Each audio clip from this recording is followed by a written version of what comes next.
The sun-baked road unfurled like a discarded ribbon, its cracked surface shimmering under the relentless New Mexico heat. Cicadas thrummed a lazy anthem, and the brittle grass whispered secrets to the wind. Then, from the dust-choked horizon, they emerged, Sarah McCullough and her 2 daughters, their shadows stretching long and weary behind them. Sarah's dress, the color of forgotten coal, clung to her legs, its frayed sleeves telling stories of mended sorrows. She wasn't walking toward hope, just away from what broke her. The older girl, Ellie, clutched a rusted lunchbox adorned with daisies, her braids lopsided like a child's first attempt at tying knots. Little May trailed behind, dragging a faceless doll by its arm, its stitched smile a grotesque mockery of cheer. When the ghost town of Silverbend appeared, a cluster of bleached bones masquerading as buildings, Sarah stopped. The church steeple's paint peeled like sunburnt skin, and the general store's porch sagged under the weight of neglect. "This is where we part ways," Sarah said, her voice sandpaper rough. Ellie's eyes hardened. "You never wanted a man," she shot back, "and we sure as hell don't need one." May, ever the quiet storm, perched a grasshopper on her collar like a jewel. Sarah's grip tightened on the tiny shoes in her hand, too small for her, too big for the past she couldn't outrun. The town greeted them with the kind of silence that sticks to your skin. A curtain twitched in the saloon, then stilled. The blacksmith's hammer clanged a lonely rhythm, and a dog slept belly up by the trough, too tired to care. As they passed the general store, a man named Harlan Graves leaned against a post, his hat low, his gaze sharper than a Bowie knife. His hands, scarred from both gunfights and cradle-rocking, rested easy on his belt. "Ain't no place for strays here," he drawled, though his eyes flicked to May's doll. Sarah met his stare. "We ain't staying," she said, and for the first time in years it sounded like a promise. Then, the twist. Harlan spat his toothpick into the dust and muttered, "Funny, neither am I." The words hung between them, a challenge or an offer, neither could tell. And just like that, the wind kicked up, carrying the scent of rain from a storm that hadn't been on the horizon. Sarah's laugh, sudden and sharp as a whip crack, startled even herself. "Well," she said, adjusting her grip on those damned shoes, "guess we're all fools chasing the same ghost." The girls exchanged a glance.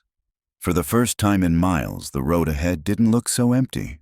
Ellie glanced back one last time as they left Harlan behind his hat, tipped in a gesture that could have been respect or pity. She wasn't sure which stung more. Sarah's boots scuffed the warped planks of the church steps, the open door yawning like a mouth waiting to swallow them whole. Inside, the air smelled of beeswax and judgment. A woman with a lace collar tighter than her frown materialized from the shadows, wiping her hands on a rag that had long since given up on being clean. "We don't take drop-offs," she announced, as if Sarah had come bearing a crate of unwanted kittens instead of 2 bone-tired children. "They're not mine." Sarah said the words, tasting like rust. Ellie's head snapped up, her eyes wide. May, perched on the step, methodically unraveled her doll's stitching as if dismantling it might rebuild something better. The churchwoman folded her rag with surgical precision. "Too many mouths, not enough grace," she sighed. "Try the next town over." Sarah's laugh was a dry crack. "Ain't no next town. Then you'd best figure something out." Sarah's jaw clenched. Oh, she'd figured out how to walk away from a grave without looking back, how to stretch a loaf of bread into a week of suppers, how to ignore the hollow-eyed stares of folks who called themselves Christians. She turned on her heel, the girls falling into step behind her like shadows. The hay shed behind the livery was a cathedral of dust and defeat. The girls burrowed into feed sacks, their breath evening out too quickly for children who'd learned to sleep through hunger. Sarah leaned against the splintered wall, her knees aching, her pride aching worse. The sunset bled copper across the floor, and for a wild moment she considered screaming just to see if anyone would notice. Then bootsteps. Deliberate, unhurried. Her hand flew to the girls, but they slept on, oblivious. A shadow stretched across the dirt, and suddenly there it was, a corduroy coat, thick and worn, draped over her lap like an apology. She caught only a glimpse of the hand that left it broad, scarred, the kind that could cradle a newborn or cock a revolver with equal ease. By the time she scrambled up, the man was gone, leaving nothing but the scent of cedar and a loneliness so familiar it near choked her. Dawn came sluggish and jaundiced. Sarah stepped into the light, the coat folded over her arm like a question. Harlan stood there holding a kettle and a leather bag that probably contained everything he owned. Up close, he looked younger than his scars suggested, but his eyes were older than the mountains. "Ma'am," he said, and the word hung between them weighty as a promise. She studied him, then the coat. "Why?" He shifted the kettle to his other hand. "Had a sister once. Someone gave her a coat on a cold night. Changed nothing. Changed everything." A beat of silence. Somewhere a rooster crowed, its voice ragged with false optimism. Ellie, suddenly awake, piped up from the shed doorway. "You fixing to be our guardian angel, mister?" Harlan's mouth quirked. "Nah, just a man with a spare room and a distaste for sermons." And then, the twist. May, silent as a ghost until now, held up her faceless doll and declared, "She says we should go." Sarah's breath caught. The child hadn't spoken in weeks. Harlan knelt eye level with May. "That a fact?" May nodded solemnly. "She says you've got a dog, a big one, named Trouble." Harlan's eyebrows shot up. "Now how in hell—" Sarah burst out laughing, the sound sharp and bright as a spur jingle. "Guess we're following the prophet doll now," she said, and for the first time in years the road ahead didn't feel like an ending. It felt like a dare. Sarah's fingers curled into the corduroy coat sleeve, like it was the only solid thing left in the world. The unopened letter sat heavy in Harlan's drawer, its secrets humming louder than the cicadas outside. Ellie, ever the watchful hawk, nudged May toward the rug, where Trouble, the massive one-eared mastiff Harlan had failed to mention, was now tolerating the child's attempts to braid his fur. "Reckon that dog's seen more gunfights than the sheriff," Sarah remarked, watching May whisper to the beast like they were co-conspirators. Harlan snorted, stirring honey into his tea with the precision of a man who measured all things carefully. "Trouble here lost his ear to a raccoon, not a revolver. Damn thing had a grudge." The dog thumped his tail as if in agreement. The absurdity of it, this scarred man, this battle-worn dog, this lopsided family forming like a wagon wheel missing half its spokes, made Sarah's throat tighten. She reached for the locket on the windowsill, then stopped.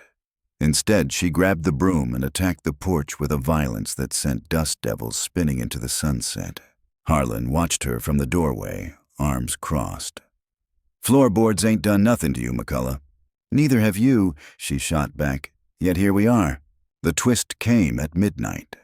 Sarah jolted awake to the sound of splintering wood.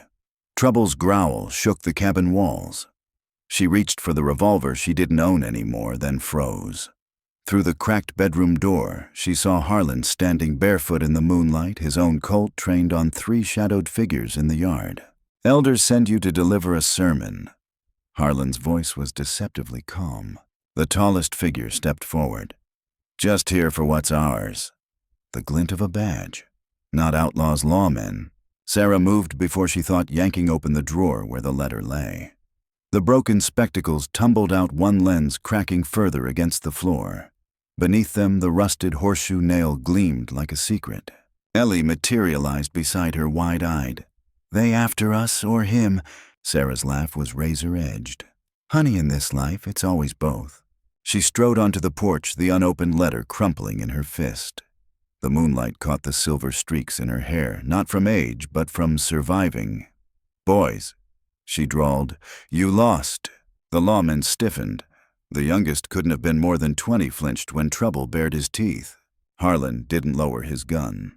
"Sarah!" "I know." She tossed the letter into the dirt. "Read it aloud, why don't you—" The lead lawman hesitated, then stooped. The paper crackled as he unfolded it. His voice wavered. "By order of the Silver Bend Council, any person harboring—" He trailed off, squinting at the signature. Sarah plucked the page from his fingers. "Let me guess. Signed by that lace-collared viper from the church." She smirked at their stunned silence. "Tell your elders something for me. You can't excommunicate what was never yours to begin with." Harlan's sudden bark of laughter startled even the dog. The lawmen exchanged glances. The moment stretched taut as a bowstring, then snapped when May padded onto the porch, her faceless doll dangling from one hand.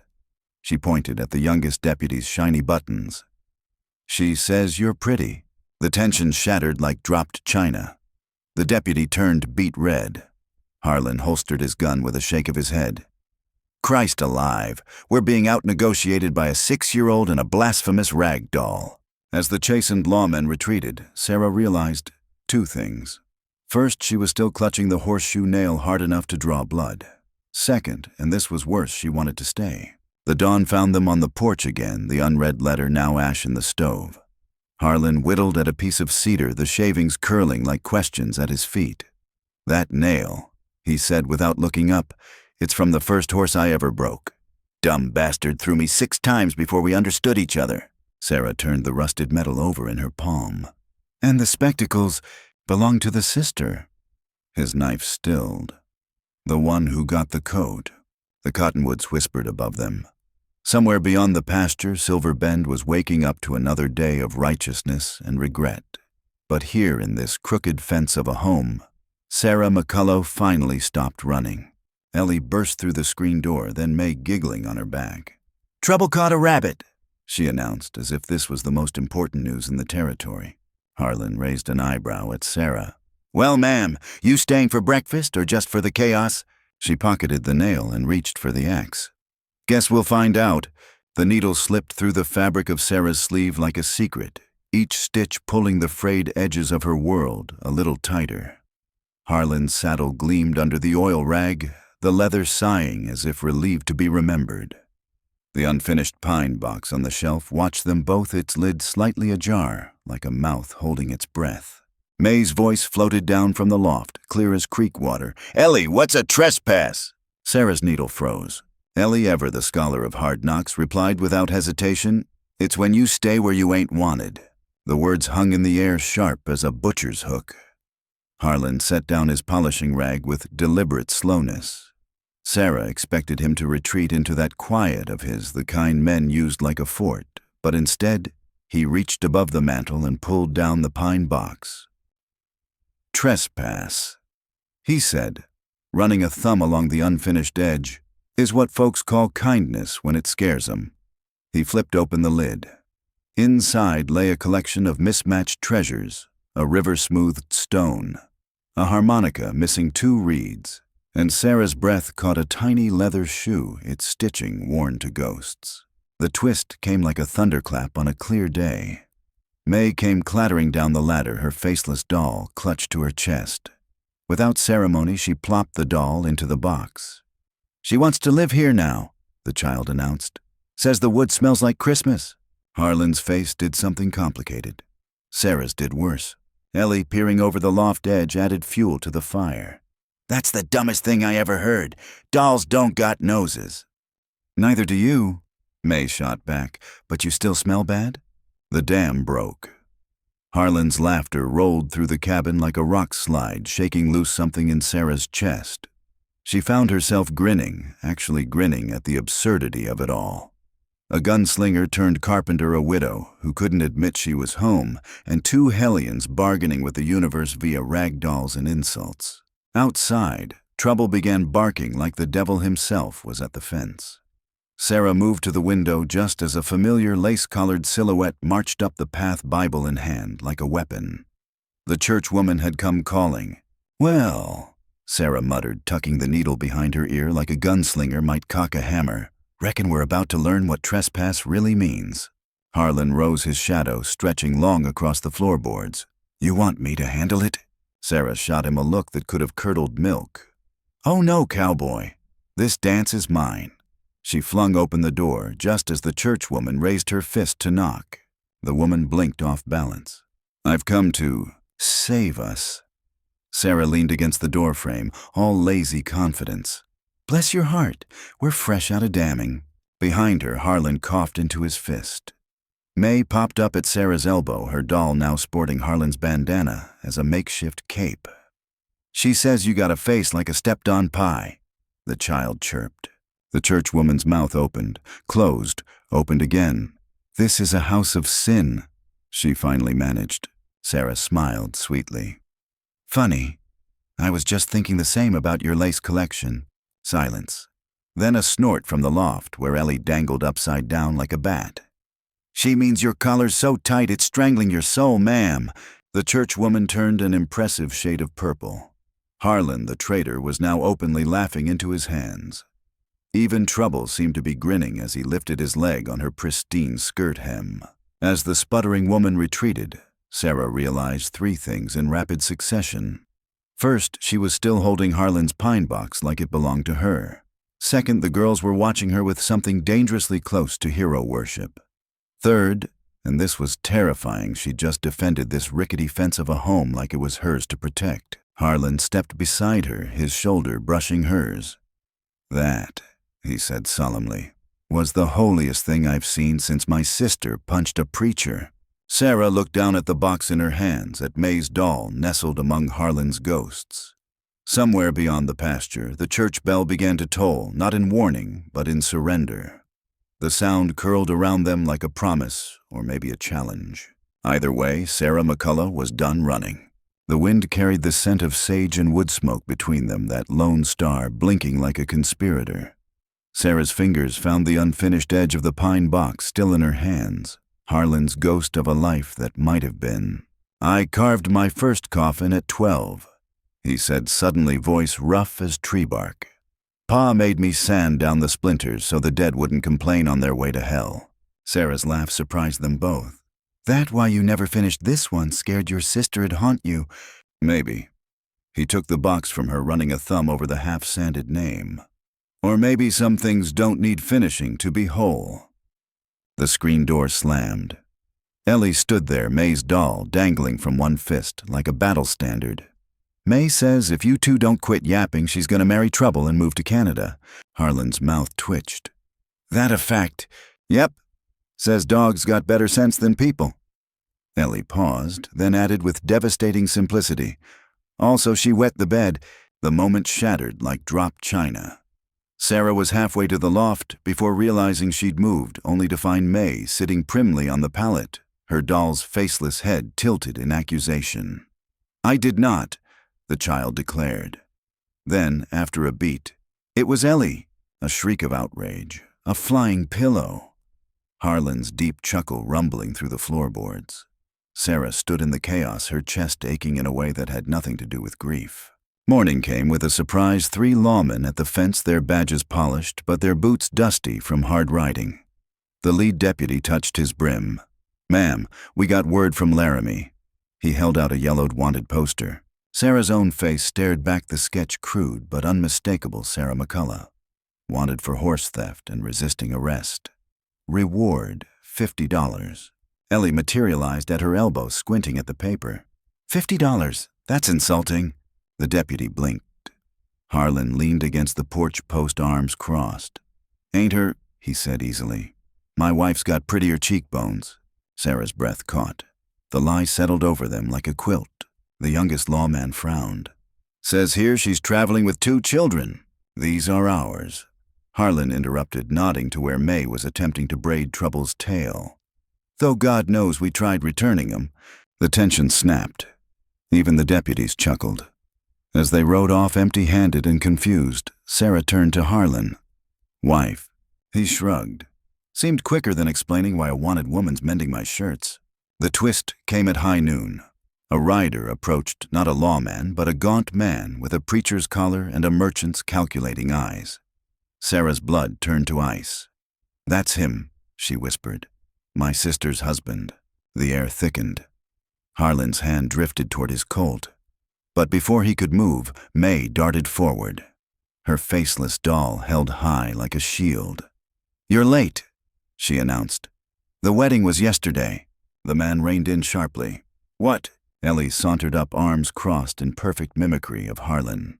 "Yes, sir. Mama married the dog. Preacher said it was the most beautiful blasphemy he'd ever seen." Sarah's knees nearly buckled. Harlan made a sound like a choked sob, though later he'd swear it was a cough. The man's face purpled. "You always were a godless. Careful now." Harlan drawled, stepping forward. "That's my wife you're talking about." His smile showed teeth. "And my dog's stepmother," as the sputtering man wheeled his horse and fled. Sarah did something unimaginable. She reached for Harlan's hand. Their fingers tangled callous against scar, both trembling just slightly. Ellie groaned. "Ugh, now they're gonna kiss." May clapped her hands. "Doll says do it." And under that wide Wyoming sky, with a one-eared dog as their witness and two little liars as their choir, Sarah McCullough finally stopped running and let herself be found. That night she placed the wanted poster in Harlan's pine box right beside May's doll. Not as an ending, but as a beginning. Some stories didn't need finishing to be whole. The church bells tolled like a death knell as Sarah's boots hit the dusty main street. Harlan walked beside her, his colt conspicuously unstrapped, both a peace offering and a warning. The girls trailed behind Ellie, clutching her carved horse like a talisman, May swinging her faceless doll with unsettling cheer. The lace-collared harpy at the church steps drew herself up like a rattler coiling. "This is a house of God," she announced to the gathering congregation. Sarah smiled, sweet as arsenic. "Funny, from where I'm standing it looks like a house of busybodies." A titter ran through the crowd. The pastor, a gaunt man with the eyes of a starved hawk, stepped forward. "We don't tolerate sin in Silver Bend." Harlan scratched his jaw. "That's so. Then why's your deacon still breathing after cheating at poker last Friday?" The crowd gasped.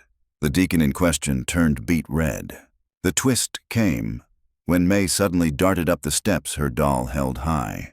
With the solemnity of a tiny prophet, she declared, "She says you're all ugly inside." Then, with perfect comedic timing, Trouble chose that moment to lift his leg on the church's hitching post. Laughter erupted. The pastor's wife looked ready to spit nails. Sarah seized the moment. "Here's what's gonna happen," she said, voice carrying. "You're gonna pretend you never saw that wanted poster. We're gonna pretend you're Christians. And every Sunday we'll all meet here to admire how pretty hypocrisy looks in daylight." A stunned silence. Then, miraculously, an old rancher in the back began to clap. One by one others joined until even the deacon was chuckling into his beard. Harlan leaned close, his breath warm on Sarah's ear. "That's my wife," he murmured, and the way he said it, proud, possessive, sent a shiver down her spine. As they turned to leave, the pastor's wife lunged forward, grasping Sarah's arm. "You'll burn for this," she hissed. Sarah pried the woman's fingers off one by one. "Honey," she said sweetly, "I married a man who carves coffins for fun. You think fire scares me." The walk home was giddy with victory. Ellie skipped ahead, inventing increasingly outrageous rumors about the pastor. "And that's why he smells like pickled onions." May swung between Sarah and Harlan's hands, her doll bouncing with each step. Back at the cabin, Sarah found the blank space on the napkin where a name should be.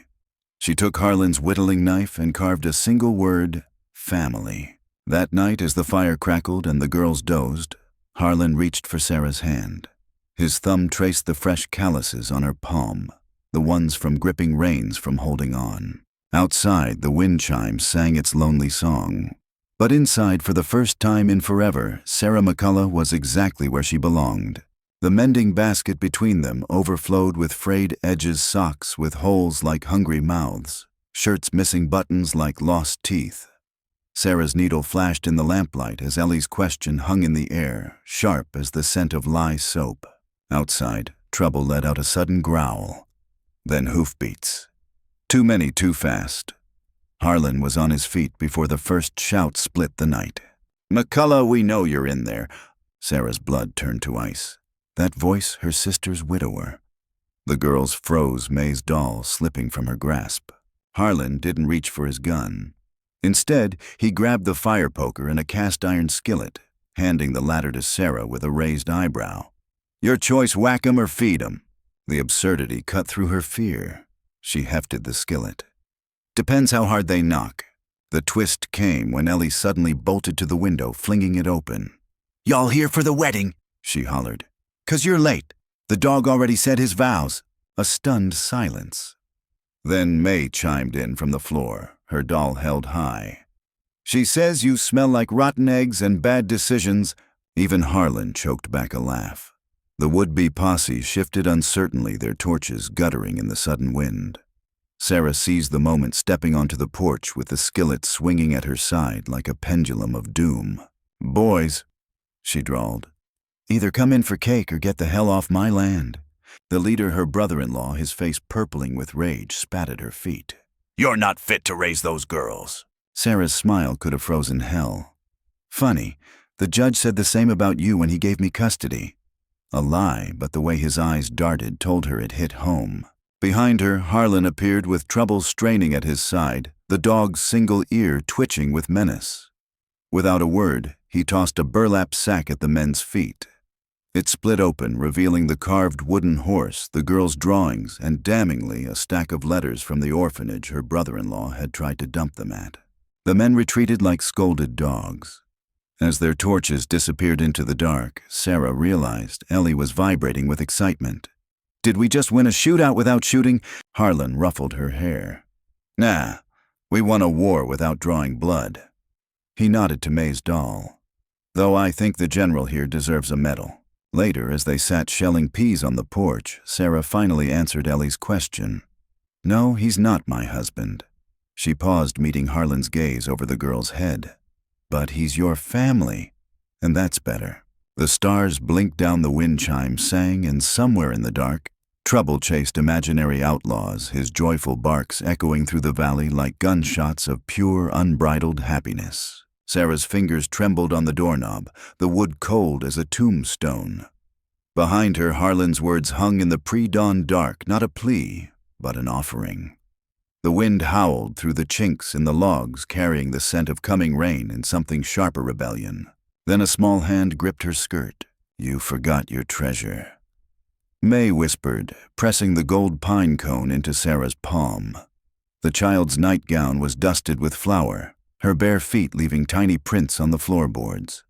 Behind her, Ellie stood like a sentinel, arms crossed, her braids sticking out at defiant angles. Sarah's breath hitched. "I can't stay." Ellie's chin jutted forward. "Then we're coming too."